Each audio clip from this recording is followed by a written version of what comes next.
What's up, guys? Welcome to your 94th Android tutorial for the new Boston. What we're going to do in this tutorial is create a flipper class. Not like the dolphin, although that would be amazing if we could do that. Basically, we're going to use like a ViewFlipper, and you'll see what that is in this tutorial. So I created a class called Flipper and an XML file called Flipper, which we set the content view to. Now what we're going to do is we're going to go look for this thing. So what we're going to do is we're going to go down to this Transitions tab, and we're going to call this, or drag in this ViewFlipper thing here.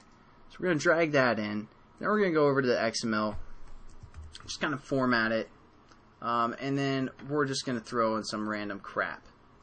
So be prepared for that, like a button, text view. Actually, let's just throw in a text view. So we're going to delete our button. Actually, no, we won't. We'll leave it. I'm sorry. Undecisive. So we're going to say Flipper 2 here for a text view, and we're going to say Control Copy and paste another text view. We're going to call this Flipper 3 and Flipper 4. So all we have to do now, since we have our flipper set up, what we want to do is we just want to put this ending statement outside of whatever we want our flipper views to do. So we can also set up linear layouts and then set up buttons within a linear layout to make the view look a little bit better.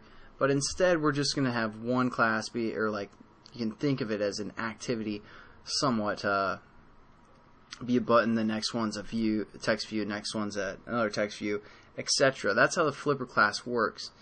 So now what we're going to do is we're going to go into the code. You're like, what? The code and the XML all in one tutorial? Thank you, finally.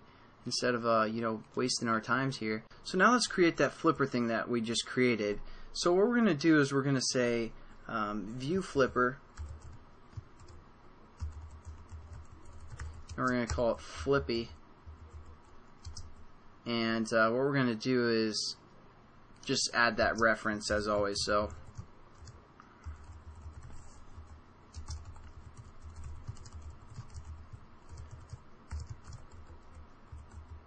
and what do we give the ID for Flipper? ViewFlipper 1. So we're just going to stick with the standard, because I don't want to get into Flipper too much here, ViewFlippers, but I just want to show you guys again for what you guys want to use it as. And then what we do is we just set up, basically, we can set like an on-touch listener or something to this. So that's what we're going to do, on-click listener. Type this. So anytime we touch one of the views, or it's going to, trigger the on-click. So nothing new there.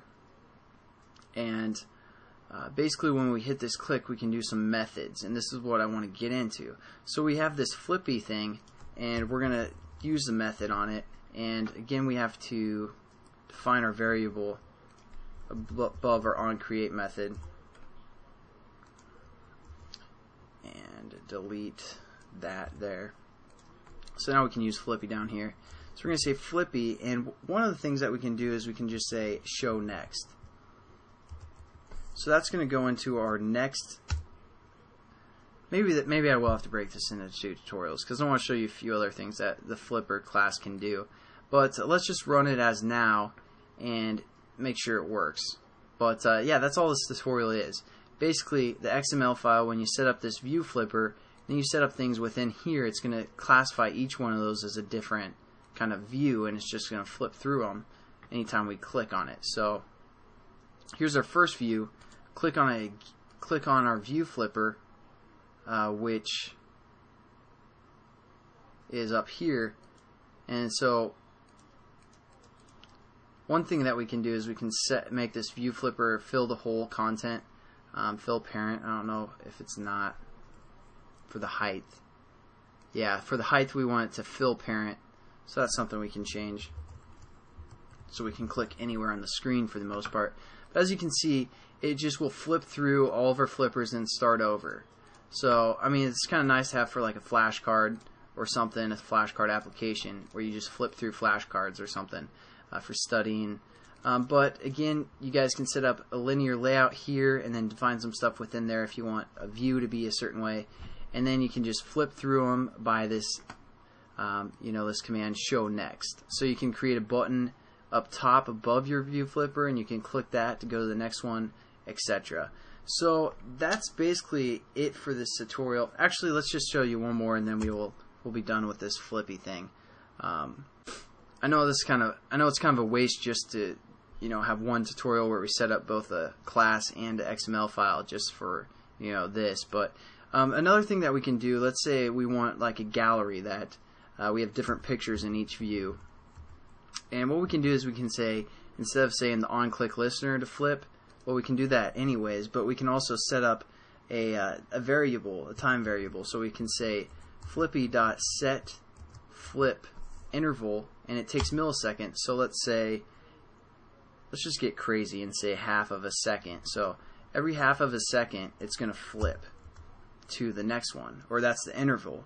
And then what we have to do is we have to say flippy dot start flipping. Flippy start flipping. Dang it. Alright, so that's another kind of thing that we can do. So when we run our application, it's going to set this time variable to be half a second, and then it's just going to start flipping through it.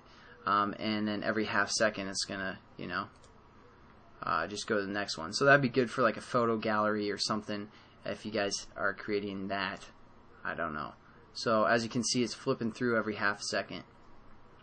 So that's another method that you guys can use. And then also when we click, we can make it go even faster because we have that on-click method. So I don't know. Thought I'd show you the flipper, the flippin' flipper.